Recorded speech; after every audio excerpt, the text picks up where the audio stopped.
and the other backer's thinking the same thing, okay? Now we got an extra body here, don't we? So there's all types of stuff they can do here. They can give you this look and say, hey, you know what? He's locked up there, but guess what? Just before the snap, here he comes, and he locks up with him. You understand? Same stuff we've been talking about the whole time. All these crazy things they could be doing, right? Doing that. You could be doing that. You get it? All these crazy twists. You guys with me? All types of stuff that they're doing that are meant to give you guys big problems. That's a lot going on, isn't it? So you better know what you're doing when you get to the line of scrimmage. So I always like to say to quarterbacks, and for young guys, maybe it's not as much of an emphasis, but you should be conscious of it.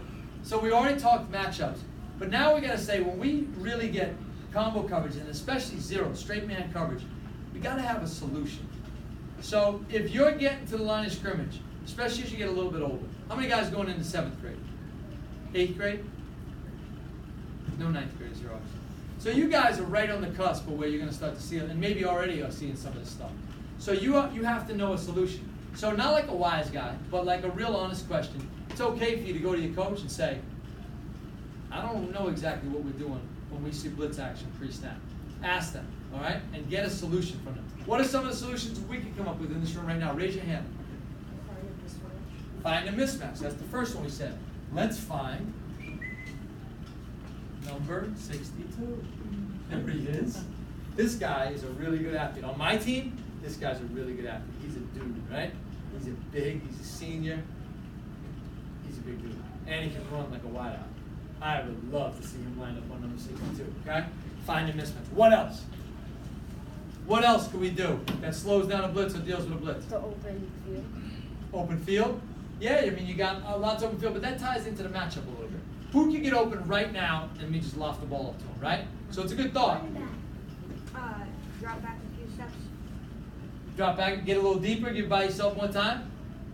Potentially, yeah. But I want to marry it to like a concept. You know what I mean? Like, that's a good idea. There's one concept I'm thinking of where you'd want to do that. No. One more time? Never mind. Never mind, okay. What do you got, young guy? Running back. Pitch. Running back? There is some stuff we can do with the running back. We're going to develop that idea more. Maybe like a pick play or something. Yeah, you can run a pick play. Good job, man. I like that. What if we told this, what if we gave him a couple reads here? What if we told our quarterback, we see, let me get, guys, I'm just going to erase this and redraw it. So when we're dealing with blitz action, and the reason I'm spending so much time with young kids on this stuff right here is I see more scared 9th grade quarterbacks at camp and that come to me in high school than any other type of 9th grader. They're just like, oh boy, what's going on? And sometimes we could just get them in the mentality and say, you know what? You don't have to panic. You can be relaxed. You can be comfortable. So let's say when we know the team's playing a lot of press coverage, we say we want to do something like this. It's one of the concepts we'll use. We might tighten it a little bit against blitz action. I'll invert this usually when I do this.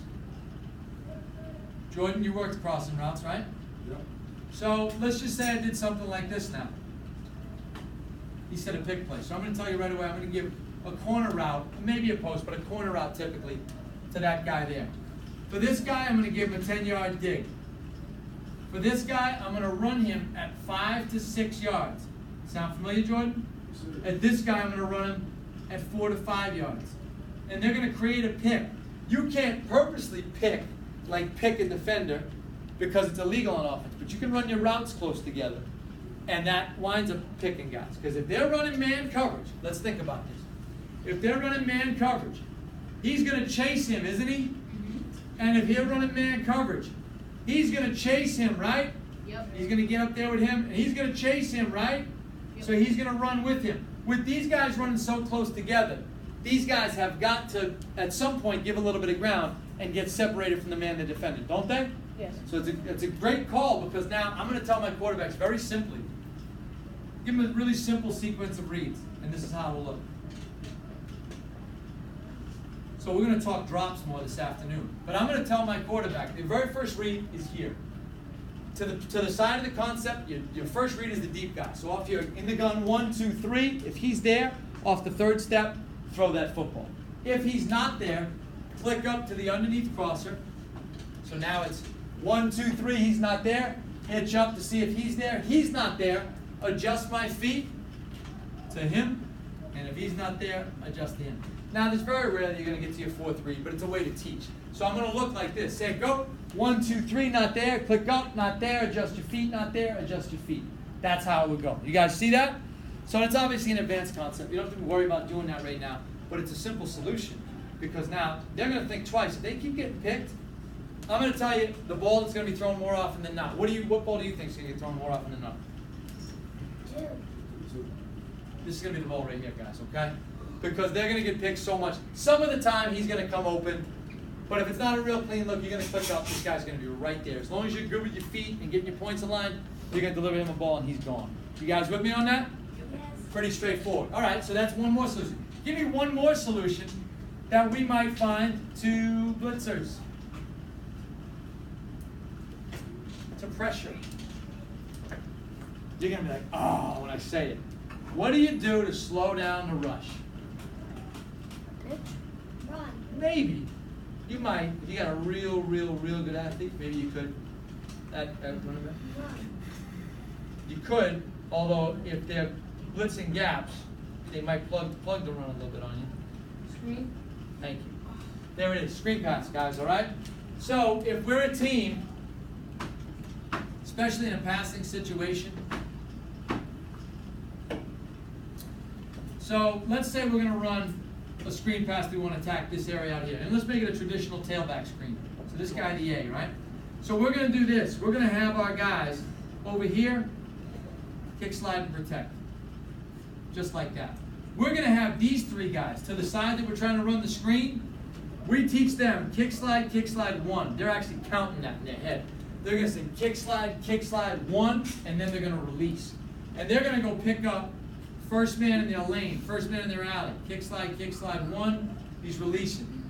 Kick, slide, 1, and then he's releasing. You guys with me? These guys work the block. And now the back is going to step up like he's in pass protection. Really look like he's selling pass protection, and then pivot and be right here. Our quarterback, what do you think our quarterback wants to sell on screen? What does he want to sell? Looking downfield. Like Deep pass. We tell him to find the goalpost. So it looks like this. So we give him, normally you guys are going to learn this. We'll talk rhythm. We'll say, that's our deep drop rhythm. And we're in the gun. 1, 2, 3. We're going to add 2 more to that. Say go. So we're 1, 2, 3. And then we're going to pause for a second. 4, 5. We're going to flip the ball over that oncoming defensive line and deliver the ball right in there. You guys see what we're doing? Mm-hmm. Now, there's nothing more frustrating. Who here watched the Super Bowl?